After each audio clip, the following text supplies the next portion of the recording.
আমায় ডেকেছো?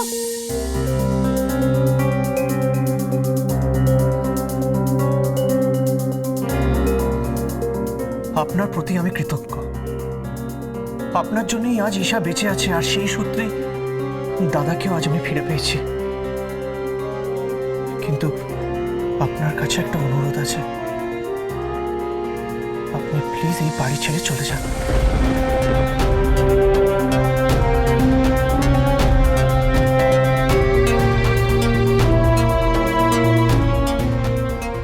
বাইরে গাড়ি দাঁড়িয়ে আছে, আপনি যেখানে চাইবেন সেখানে আপনাকে ড্রপ করে দেবেন।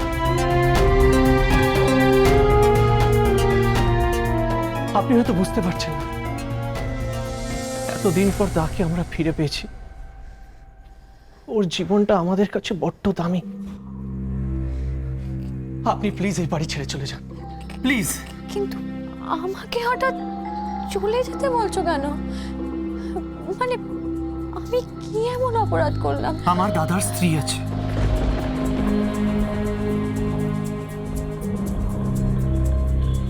আর আপনার জন্য আমি এটা নষ্ট হতে দেব না।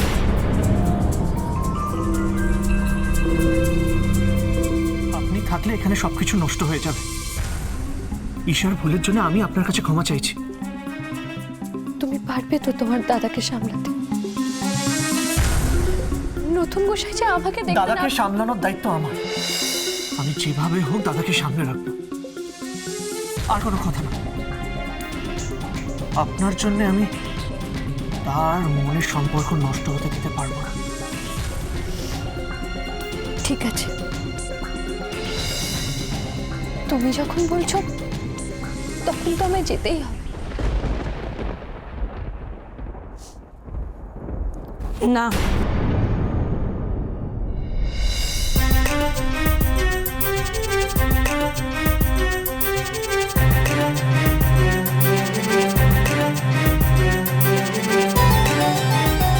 কমলদি কোথাও যাবে না। আমাদের মাঝখানে তুমি কেন ঢুকছো? যাও এখান থেকে, পরে আসো। আমারও কিছু কথা বলার আছে। তোমার সব কথা আমি পরে শুনবো, এখন যাও। ওকে আমি এই বাড়িতে এনেছি। কমলদি এই বাড়ির অতিথি, আমার দায়িত্ব। তুমি ওকে এইভাবে যেতে বলতে পারো না। আমি কি করব না করব সেটা তুমি আমাকে ঠিক করে দেবে? ভুল করলে নিশ্চয়ই ঠিক করে দেবো আদি। Shut up! যাও এখান থেকে। দোহাই তোমাদের, চুপ করো তোমরা। আমার জন্য নিজেদের মধ্যে আর অশান্তি করো না। কাউকে কোথাও যেতে হবে না, আমি চলে যাচ্ছি।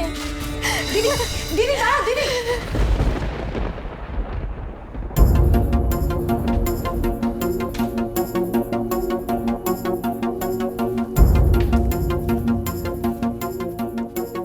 কেন এইভাবে ওকে কষ্ট দিল? কেন কাঁদালে? কমলদের উপরে কিসের রাগ তোমার? কিছু জানো না? না জানি না আদি, বলো। সবকিছু নষ্ট করে দিতে চাও, তাই না?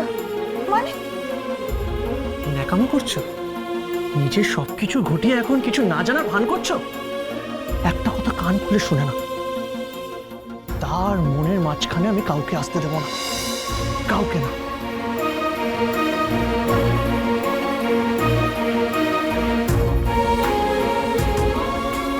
কিন্তু আদি, তোমার মনে তো মানতে চাইছে না যে উনি তোমার দাদা। তাহলে তোমার কিসের প্রবলেম? তুমি, প্রবলেমটা হলো তুমি। না আদি, আমি না।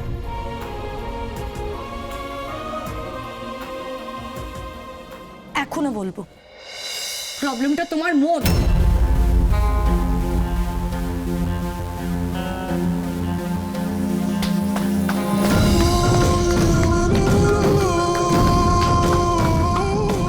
বাহ বাহ, দারুণ, সাংঘাতিক খেলা শুরু করেছো তুমি ঈশা।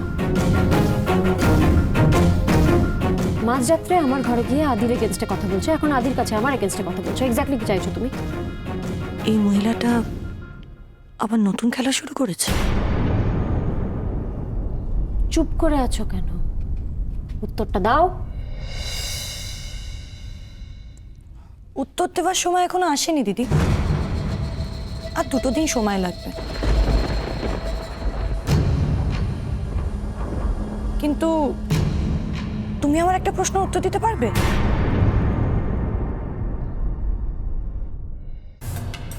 বাড়ি শুদ্ধ লোক বলছে উনি আদির দাদা, তাহলে তুমি মানতে পারছো না কেন? দেখো ঈশা, একজন মেয়ে ঠিক বুঝতে পারে যখন তার স্বামী তার সংস্পর্শে থাকে।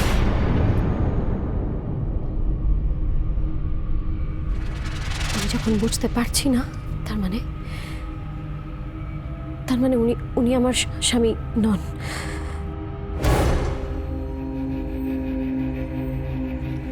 মন, তুমি প্লিজ ঈশার কথা মাইন্ড করো না। ওর বোধহয় মাথা খারাপ হয়ে গেছে, যা ইচ্ছে তাই বলে যাচ্ছে। হ্যাঁ দি, আমারও সেটা মনে হয় যে তুমি একজন সাইকিয়াট্রিস্ট কনসাল্ট করো। ওর মাথাটা ঠিক মতো কাজ করছে না, কারণ ও যাকে খুশি যা ইচ্ছে বলছে, যাকে যখন খুশি দোষী সাব্যস্ত করছে। এরপর দেখা যাবে হয়তো ওর জন্য আমাদেরকে এমন দোষ দেবে যে আমাদের সকলকে কাঠগড়ায় গিয়ে দাঁড়াতে হবে। আমি কাউকে দোষারোপ করছি না দিদি, কাঠগড়াও দাঁড় করাচ্ছি না, শুধু সত্যিটা বলতে চাই সবার সামনে, প্রমাণ করতে চাই। কি প্রমাণ করতে চাও তুমি? কাল থেকে একই কথা বলে যাচ্ছ। অনেক কিছু প্রমাণ করতে চাই।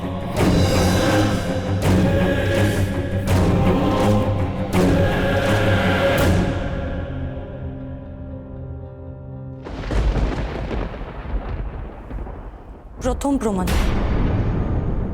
উনি তোমার দাদা।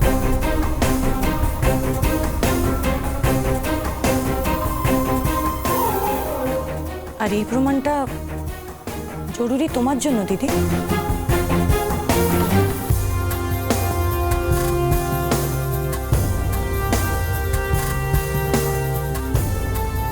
তারপরের প্রমাণ, ঠিক কি কি ঘটেছিল দাদার জীবনে।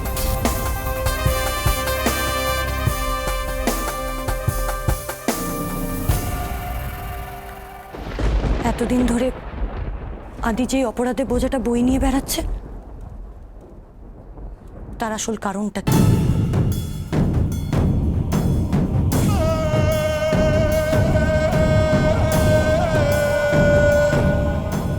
আমাকে 2 দিন সময় দাও, আমি সব প্রমাণ করে দেব, সব।